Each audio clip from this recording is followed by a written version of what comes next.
आज की कहानी का नाम है कोरोना का राज। एक समय की बात है। एक बहुत ही सुंदर और खुशहाल नगरी थी। नगर वासियों को किसी भी प्रकार की चीज़ की कमी नहीं थी। नगर में हर प्रकार की सुख सुविधाएं उपलब्ध थीं। सुखी जीवन के साथ साथ सभी नगरवासी एक स्वस्थ जीवन भी जीते थे, क्योंकि उस नगर में हर रोग का निवारण उपलब्ध था। नगर पूरी तरह से प्रगति की ओर अग्रसर था। पर एक दिन अचानक वहाँ कोरोना नामक एक राक्षस आ जाता है।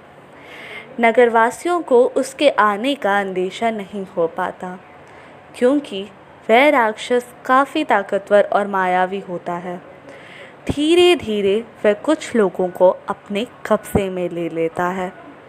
कब्जे में लिए लोगों पर वो बहुत जुल्म करता है और उन्हें बीमार कर देता है। कुछ लोग ये जुल्म नहीं सह पाते और अपनी जान से हाथ धो बैठते, और जो बच जाते वे निरंतर उसकी गुलामी सहते रहते और उसके चंगुल में फंसे रहते। कोरोना राक्षस के जुल्म से नगर में हाहाकार मच जाता है। हर कोई उसके जुल्म से परेशान होता है और हर जगह लाशों की ढेर लग जाती है। जो लोग अभी तक कोरोना के कब्जे से बचे हुए थे, वो लोग भी उसके खौफ में जीने लगते हैं। दिन प्रतिदिन कोरोना का खौफ बढ़ता रहता है। वो चाहता है कि जल्द से जल्द पूरी नगरी पर सिर्फ उसका राज हो। कोई भी नगरवासी अगर किसी भी ज़रूरी काम से बाहर निकलता या उसके खौफ को ज़्यादा गंभीरता से ना लेता, तो वो उसे अपने कब्जे में ले लेता। उसके डर से लोग घर से बाहर निकलना छोड़ देते हैं और सभी अपने आप को घरों में बंद कर देते हैं। नगर में कहीं चहल पहल नहीं होती। सभी गतिविधियां बंद हो जाती हैं। कहीं भी कोई भी मनुष्य नहीं दिखाई देता और हर ओर केवल सन्नाटा होता है। सभी इस राक्षस को ख़त्म करने के बहुत से तरीके ढूंढते हैं और उसे आजमाते हैं, पर सब भी नाकाम हो जाते हैं। वो राक्षस बहुत शक्तिशाली होता है, इसलिए उसे कोई नहीं मार पाता। नगर के बड़े से बड़े शक्तिशाली लोग भी उसके सामने हार मान जाते। पर उसी नगर में दो भाई रहते थे। एक पुलिस था जो नगर में कुछ गलत होने नहीं देता था, और एक डॉक्टर था जो नगर के लोगों का इलाज करता था। कोरोना के डर से जब सब परेशान थे, तब इन दोनों भाइयों ने हाथ मिलाया और साथ काम करके कोरोना से लड़ने की योजना बनाई। दोनों अपना घर छोड़ के नगर वासियों की रक्षा करने निकल पड़े।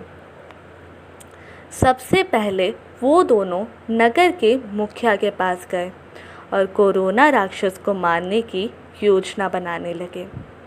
मुखिया ने उन्हें साइंटिस्ट के पास जाने को कहा। वो दोनों साइंटिस्ट के पास गए। साइंटिस्ट ने उनसे कहा कि वो उस राक्षस को मारने का हथियार तैयार कर रहा है। उस हथियार को बनाने के लिए उसे अलग अलग जगह जाना पड़ेगा और कुछ अनोखे द्रव्य लाने पड़ेंगे। ये एक दिव्य और काफ़ी शक्तिशाली हथियार होगा। वह तीनों मिलकर योजना बनाते हैं कि जब तक वो दिव्य हथियार तैयार होता है, तब तक हमें कोरोना को पूरी नगरी में राज करने से रोकना होगा, और जो लोग उसके कब्जे में हैं उन्हें बचाना भी होगा। इसलिए पुलिस नगरवासियों को कोरोना के कब्जे में जाने से बचाएगा, और डॉक्टर जो लोग कोरोना के कब्जे में हैं उन्हें आज़ाद करेगा। अगले ही दिन से दोनों अपने अपने काम पे निकल पड़ते हैं। पुलिस ने नगरवासियों को रास्ते में निकलने से रोका और खुद रास्ते में कोरोना का सामना करने खड़ा हो गया। वहीं दूसरी ओर डॉक्टर कोरोना के महल के कैद खाने में गया और लोगों को छुड़ाने लगा। कोरोना को इस बात की खबर मिल गई। उसने तुरंत कैद खाने में जाकर डॉक्टर को बंदी बना लिया और नगर में गया। वहाँ जाकर उसने हर ओर सन्नाटा देखा। नगर में दूर दूर तक कोई नहीं था, पर थोड़ी दूर जाने पर उसे रास्ते में पुलिस मिलता है। पुलिस कोरोना को उससे लड़ने को ललकारता है। पुलिस और कोरोना के बीच भीषण युद्ध होता है। पुलिस कोरोना का डट कर सामना करता है और बहुत देर युद्ध करने के बाद कोरोना पुलिस को हरा देता है और उसे भी बंदी बना लेता है। कहानी कैसी लगी हमें कमेंट्स में बताएं और आपको कैसी कहानियाँ पसंद है ये भी बताइए, ताकि हम आप तक हर थर्सडे आपकी मनपसंद कहानियाँ आप तक पहुँचा